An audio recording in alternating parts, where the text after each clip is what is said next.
तो हेलो दोस्तों, स्वागत है आप सभी का आपके अपने channel study zone Kuldeep Singh में।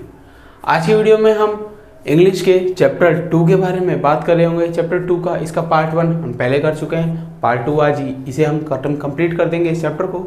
तो बढ़ते हैं चैप्टर की तरफ। हाँ जी, तो हमारे चैप्टर का नाम क्या था? आ लॉन्ग वॉक टू फ्रीडम। किसने लिखा है? नेल्सन मंडेला ने। ये इनकी ऑटोबायोग्राफी है, इसमें से ही ये चैप्टर बनाया गया। आपके जितने भी चैप्टर होते हैं लगभग सब किसी ना किसी नॉवल के किसी पार्ट में से लिए जाते हैं। ठीक है यार, तो चलिए बात करते हैं। तो देखिए, अभी तक हमने कितना कर लिया था। मैंने आपको बताया था कि वो अपने चुनाव जीत चुके हैं, है ना, वहाँ के इलेक्शन वो लोग जीत चुके हैं और स्पीच दे रहे थे। स्पीच में उन्होंने कई सारी बातें बताई।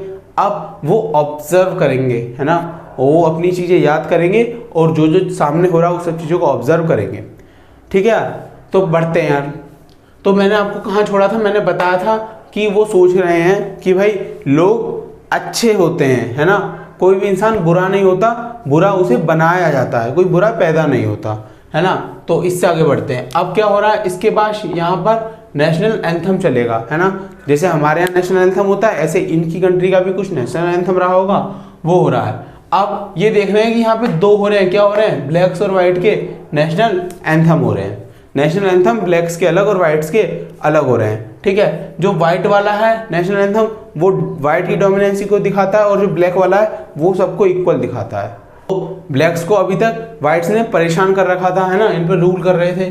तो अब ब्लैक्स जो है वो कह रहे हैं कि वो इक्वल वाला गा रहे हैं, लेकिन अब जो ब्लैक्स हैं वो इक्वल वाला गा रहे हैं, लेकिन वाइट वाला गा रहे हैं। लेकिन इस पे भी नेल्सन मंडेला खुश हैं।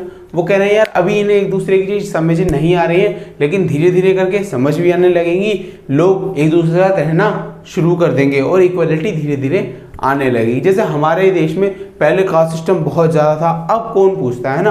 अब हम लोग देखते हैं कि भाई सामने वाला पर्सन अच्छा होना चाहिए, उसका रिलीजन कुछ भी हो, उसकी कास्ट कुछ भी हो, किसी के लिए कोई मैटर नहीं करता। तो ये भी इसी बात को सोच के खुश हो रहे हैं।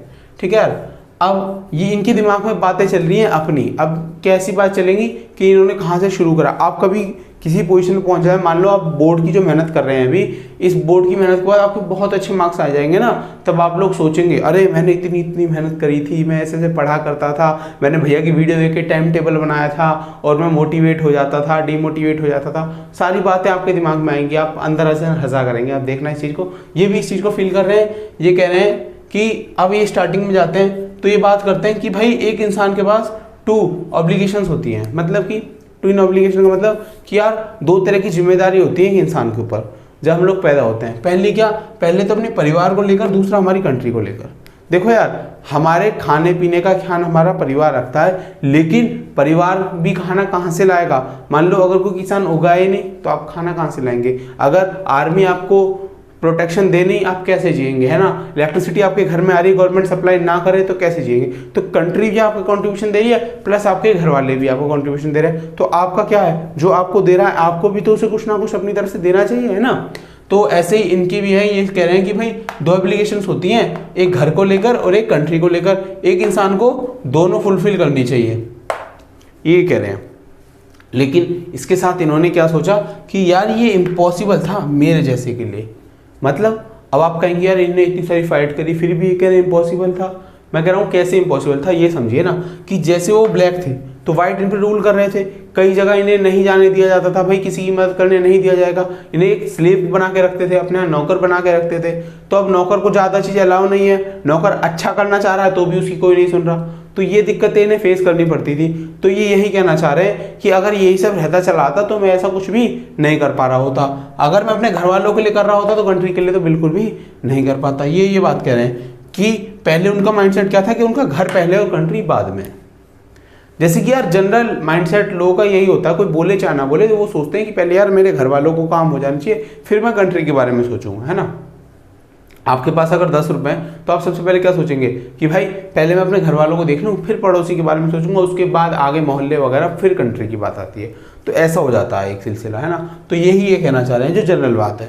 ठीक है यार, तो इसके बाद पर उनने चेंज करा, क्योंकि अब इनको क्या करना था भाई, फाइट करनी थी, है ना। अब जो इन्हें रूल निकलना था और इंडिपेंडेंट होना था, तो इन्होंने फाइट करने के लिए अपने माइंडसेट को तो चेंज करना पड़ेगा। जैसे यार अगर हम नहीं पढ़ रहे लेकिन हम चाहते हैं बहुत अच्छे मार्क्स अचीव करना, तो हमें पढ़ना पड़ेगा, अपनी हैबिट्स को चेंज करना पड़ेगा। सेम इन्होंने भी करा। आगे बढ़ते हैं। तो इसके बाद ये लोग जाके ज्वाइन कर लेते हैं ANC को, ठीक है। वहाँ पे जाके ग्रोथ होती है इनकी, और ये कंट्री की ग्रोथ के लिए, अपने लोगों की ग्रोथ के लिए, अपनी ग्रोथ के लिए जाके ज्वाइन करते हैं ANC को, है ना।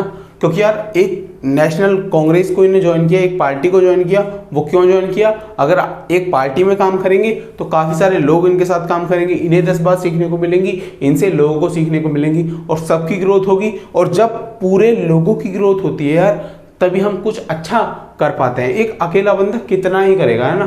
तो चलना अकेला चाहिए, लेकिन आपके साथ लोग जुड़ते चले जाएं, फिर आप जाके किसी एक ऑर्गेनाइजेशन को ज्वाइन कर लें, वो एक अच्छा प्रोसेस होता है ना। जैसे आप खुद पढ़ रहे हैं, अब आप लोगों ने मेरा चैनल सब्सक्राइब करा, तो उससे आपको क्या फायदा मिलने वाला है? आपको, मैं भी आपके सपोर्ट में हो गया, है ना। आपको कोई दिक्कत आती है, आप कमेंट करते हैं, मैं उसमें वीडियो बनाता हूँ, तो एक सपोर्ट बन जाता है, एक एनवायरनमेंट क्रिएट हो जाता है। सेम इन्होंने भी एनवायरनमेंट क्रिएट करने का काम किया है यहाँ पर। आगे बढ़ते हैं। तो इन्होंने क्या करा कि अब ये जिएंगे कैसे? एक मॉन्क की तरह, और start thinking country first.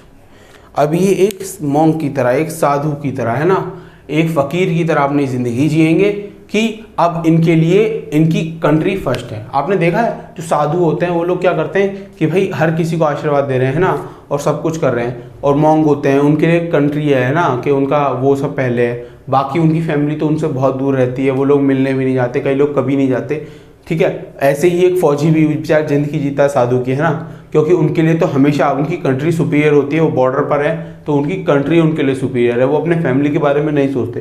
Family उनकी भी है लेकिन वो लगे हुए हैं। ऐसे ही इन्होंने भी चालू करा कि अगर मुझे कंट्री के लिए कुछ करना है तो कंट्री के बारे में सोचना पड़ेगा। अभी कंट्री के बारे में सोचना चालू करते हैं, ठीक है जी। तो यार अभी आगे क्या कह रहे हैं कि फ्रीडम इज इनडिविजिबल, मतलब फ्रीडम को बांटा नहीं जा सकता, ये इनडिविजिबल है। मान लीजिए कि कैसे, कि भाई आप लोगों को मैंने कह दिया कि भाई ये पर्टिकुलर ग्रुप है, सबको फ्रीडम है इस कंट्री में, लेकिन ये पर्टिकुलर ग्रुप है कि भाई ये तो बाहर जा सकता है, खेल सकता है, कूद सकता है, पार्क में जा सकता है, लेकिन दूसरा ग्रुप है ये खेल कूद सकता है लेकिन पार्क में जाके नहीं खेल कूद सकता। तो ये कैसी फ्रीडम हुई ना यार। तो फ्रीडम का मतलब सबको बराबर, अगर पार्क में जाने का अधिकार है सबको मिलना चाहिए, है ना। रोड पे चलने का अधिकार सबको मिलना चाहिए, घर से घूमने का अधिकार सबको मिलना चाहिए, फ्रीडम होती है।